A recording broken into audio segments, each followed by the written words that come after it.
Shri Education।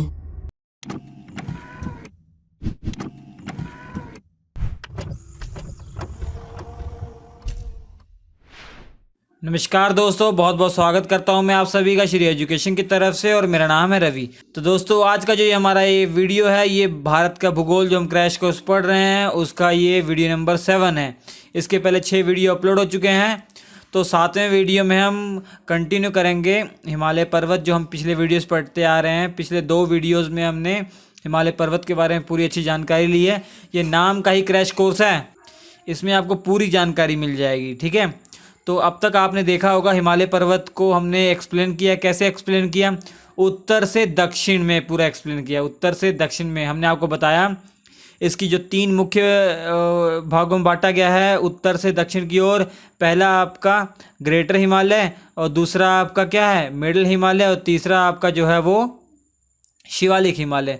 इसके उत्तर की ओर, इसके उत्तर की ओर, ग्रेटर हिमालय के उत्तर की ओर जो ये पूरा भाग है, ये कौन सा है? ये हमारा है ट्रांस हिमालय या पार हिमालय, ठीक है। क्योंकि ये हिमालय पर्वत के उस साइड है, उस पार है, तो इसलिए क्या बोल दिया गया? पार हिमालय या ट्रांस हिमालय, ठीक है।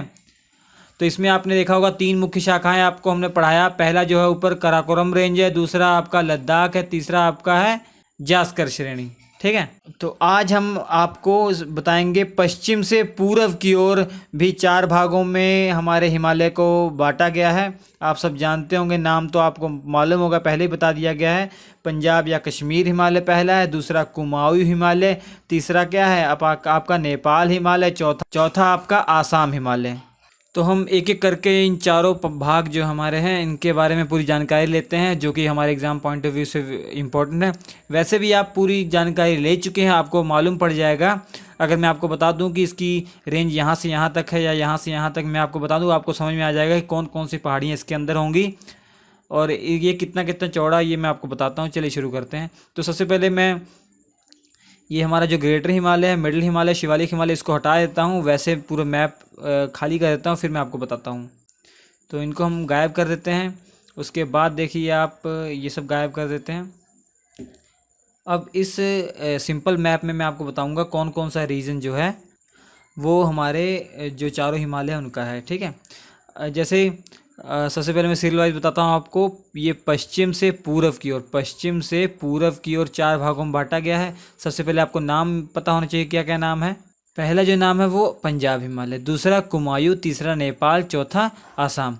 तो पहले की बात करते हैं पंजाब हिमालय के बारे में। तो यह सिंधु नदी जो हमारी है और हमारी जो सतलुज नदी के बीच का एरिया है, ठीक है। तो सिंधु नदी आप जानते होंगे ऐसे फ्लो हो रही है, ये आ रही है तिब्बत से, आ रही है मानसरोवर ग्लेशियर के पास से, और मानसरोवर ग्लेशियर के पास से भी हमारी सतलुज नदी भी आ रही है। तो जो हिमाचल प्रदेश में एंटर करती है ऐसे, और फिर पंजाब में से चली जाती है, जो कि इसी की सहायक नदी है। किसकी? सिंधु नदी की सहायक नदी है।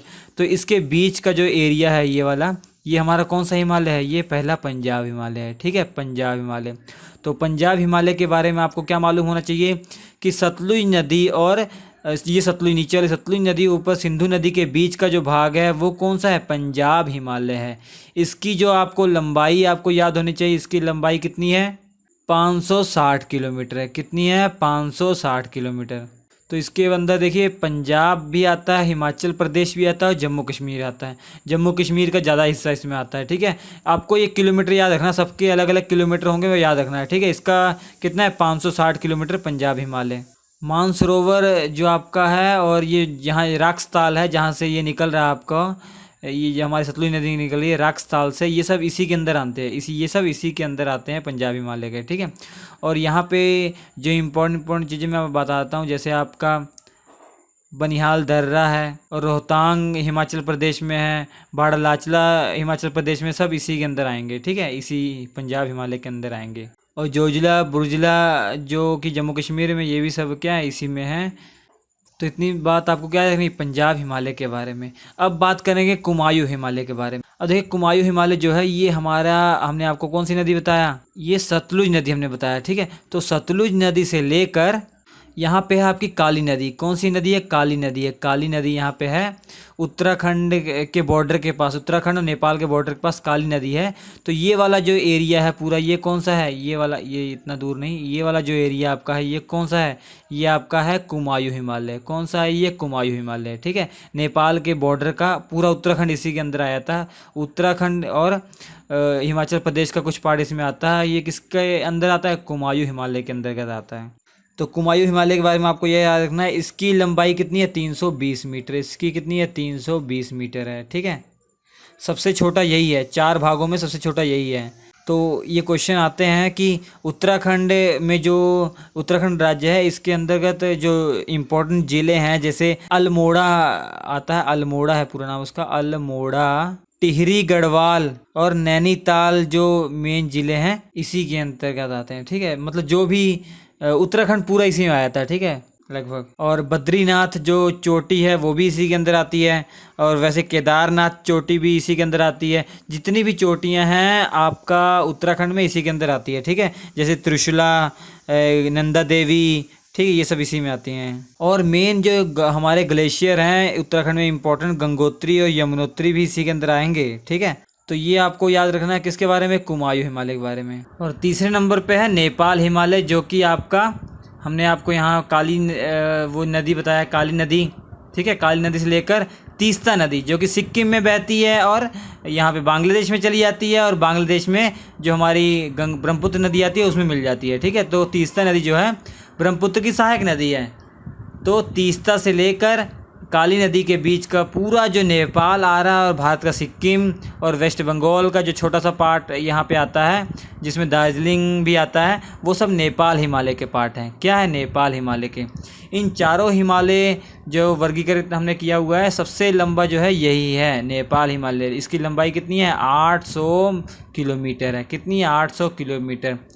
जबकि पहले वाली हमने क्या बताया था? 560 मीटर, 560 किलोमीटर। माफ़ कीजिएगा, सब मिट गया है क्योंकि कुछ प्रॉब्लम आ गई थी, तो फिर से हमको बनाना पड़ा। तो आपको सब इधर उधर दिख रहा होगा।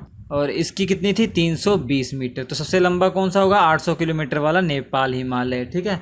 और नेपाल हिमालय ही आपको मालूम होगा, दिख रहा होगा, पूरा नेपाल आ गया इसके अंतर्गत। तो जो सबसे ऊंची ऊंची पहाड़ियां हैं पूरे विश्व की इसी के अंतर्गत आ गई ज़्यादातर, ठीक है। जैसे पहले नंबर में मैं आपको इसका इंट्रोड्यूस कराता हूँ, जो सिक्किम और भारत में है, कंचनजंगा, फिर उसके बाद मकालू है, और ये आपका है माउंट एवरेस्ट जो सबसे ऊँचा है, और फिर आपका आ जाता है मंशालू, फिर आपका आ जाता है अन्नपूर्णा और धौलागिरी। ये सब क्या है? नेपाल हिमालय के अंतर्गत आते हैं, ठीक है।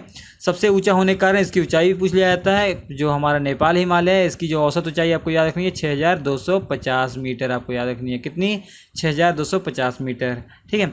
सिक्किम और दार्जिलिंग, भारत के जो सिक्किम और दार्जिलिंग है नेपाल हिमालय के अंतर्गत आते हैं। ये बहुत बार एग्जाम में पूछा गया है, ठीक। तो इतनी सी बातें आपको पूरी इसके बारे में याद रखनी है। और काठमांडू घाटी एक बार पूछा गया था कि काठमांडू घाटी निम्न में से किस में है, किस एरिया में है? तो ये ऑप्शन दिए गए थे, उसमें आपको बताना था नेपाल हिमालय के अंतर्गत, ठीक है। अब आसाम हिमालय की बात करेंगे। आसाम हिमालय का पोर्शन कौन सा है? जहाँ पे ये नेपाल हिमालय ख़त्म होता है, जो कि तीस्ता नदी से शुरू होकर, कौन सी नदी? दिहांग नदी। दिहांग नदी आप जानते हैं ब्रह्मपुत्र को ही अरुणाचल प्रदेश में दिहांग नदी कहते हैं। दिहांग और दिबांग में फ़र्क है। दिबांग जो है वो सहायक नदी है किसकी? दिहांग की। मतलब ब्रह्मपुत्र की सहायक नदी दिबांग है। दिबांग और दिहांग अलग अलग है, ठीक है। तो ये वाला जो एरिया है, ये लंबाई आपको याद रखनी है कितनी है? 750 किलोमीटर, 750 किलोमीटर। तो ये आपसे एग्ज़ाम में पूछा जाएगा, तो आप बता देंगे। तो सबसे बड़ा कौन सा? नेपाल हिमालय, उससे बाद आसाम, उसके बाद पंजाब, फिर कुमायूं हिमालय, सबसे छोटा कुमायूं हिमालय। तो इसके बारे में अगर आपको जानकारी है तो ऑप्शन दिए जाएंगे, तो आप आसानी से आंसर बता सकेंगे। और इसके अंतर्गत आपको पहाड़ियाँ याद रखनी है। कौन कौन सी? नागा पहाड़ियाँ पहले नंबर पे। तो कौन सी? नागा पहाड़ियाँ, ठीक है।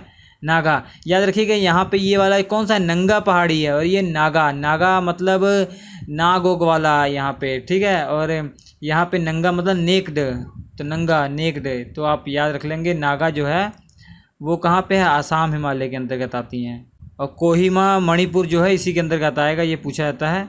कोहिमा जो नागालैंड की राजधानी है, मणिपुर, इम्फाल, सब इसी के अंतर्गत आ जाएगा, सब इसी के अंतर्गत आएगा। बनाने के पूरा मतलब इसी के अंतर्गत पूरा आ जाएगा, ठीक है। और जो मेन है जो खासी, जयंतियाँ, जो डफला आदि पहाड़ियाँ हैं इसी के अंतर्गत आएंगी। ठीक है, खासी, जयंतियाँ और डफला जो पहाड़ियाँ हैं इसी के अंतर्गत आएगी। ठीक है, गारो, खासी, जयंतियाँ जो है इसी के अंतर्गत सब आएंगी, आपको याद रखना है। तो इतनी सी बातें आपको इन चारों के बारे में याद रखना है। आपको मालूम पड़ गया होगा, पहले ही हमने पूरा डिटेल में बता दिया है। बस आपको ये सेट करना था कि कौन सी पहाड़ी कहाँ पे है, लोकेशन वाइज सेट करना होगा आपको। ऊपर से नीचे पूरा समझ में आ गया, उत्तर से दक्षिण तक, और आपको पूर्व पश्चिम से पूर्व भी समझ में आ गया होगा पूरा। ठीक है, अब एक और क्वेश्चन पूछा जाता है कि हिमालय में पाई जाने वाली वनस्पतियों के बारे में, तो इसको पूरा साफ कर देते हैं। तो मैं बताऊंगा आपको, सबसे पहले ट्रांस हिमालय है, फिर ग्रेटर हिमालय है। तो ग्रेटर हिमालय, ट्रांस हिमालय पूरा साल जो बर्फ़ से ढके रहते हैं, तो यहाँ पे कोई भी वनस्पति नहीं पाई जा सकती है क्योंकि बर्फ़ से ढकी रहेगी। और जो हमारा मिडिल हिमालय है और हमारा शिवालिक हिमालय, यहाँ पे वनस्पतियाँ पाई जाती हैं। तो ये जो वनस्पतियाँ पाई जाती हैं इनको दो कैटेगरी में हम पढ़ेंगे। पहला जो हमारा ये कौन सा है, पश्चिमी हिमालय, और इधर कौन सा है, पूर्वी हिमालय। तो सबसे पहले देखेंगे पश्चिमी हिमालय में कौन कौन सी वनस्पतियाँ हैं, फिर पूर्वी हिमालय में कौन कौन सी वनस्पतियाँ हैं। तो ये जो वनस्पतियाँ हैं केवल आपके यूपीएससी एग्ज़ाम के लिए इम्पोर्टेंट है। किसी भी वनडे एग्ज़ाम जैसे एसएससी, सीजीएल, बैंक, रेलवे आदि के लिए इम्पोर्टेंट नहीं है। स्टेट पीएससी और यूपीएससी के लिए इम्पोर्टेंट है। तो पश्चिमी हिमालय में कौन सी वनस्पतियाँ हैं, देवदार, जैसे देवदार। ब्लू पाइन, कौन सी, ब्लू पाइन। और स्प्रेस, कौन सी, स्प्रेस। सिल्वर, कौन सी, सिल्वर। ये जूनिपर, जूनिपर देखिए दोनों में आती है। जूनिपर पश्चिम में भी है और पूर्वी हिमालय में भी है। ठीक है, तो यहाँ पे जूनिपर तो दोनों में हो गया। यहाँ पे क्या है, जूनिपर। और कौन कौन सी, ओक, क्या भैया, ओक। और लॉरेल, कौन सी, लॉरेल। ठीक है, और मैपिल, और मैपिल। ठीक है, एल्डर, ठीक है, एल्डर। वर्च विलो, कौन सी, वर्च विलो। तो ये वनस्पतियों के बारे में भी याद रख लीजिए। तो पूरी इन्फॉर्मेशन आपको हिमालय पर्वत के बारे में मिल गई होगी। तो आपको मालूम पड़ गया होगा कि ये नाम का ही क्रैश कोर्स है, इसमें पूरी जानकारी आपको मिल गई होगी। तो इसके बाद वाले वीडियो में आपको मैं अरावली पर्वत श्रेणी, जो बाकी पर्वत श्रेणी हैं जैसे अरावली पर्वत श्रेणी, पूर्वी घाट, पश्चिमी घाट, नीलगिरी पर्वत, ये सब के बारे में पूरी डिटेल में बताऊंगा। सतपुड़ा पहाड़ियाँ, विंध्याचल पहाड़ियाँ, इनके बारे में पूरी डिटेल में बताऊंगा मैं। तो वीडियो अच्छा लगा हो लाइक कीजिएगा, शेयर कीजिए दोस्तों के साथ, ताकि सभी इसका लाभ उठा सकें। और स्क्रीन पर आपके 4 वीडियो आ रहे हैं, इंपॉर्टेंट वीडियो हैं, देख लीजिएगा। हम आपसे मिलेंगे अगले एपिसोड में, तब तक के लिए नमस्कार।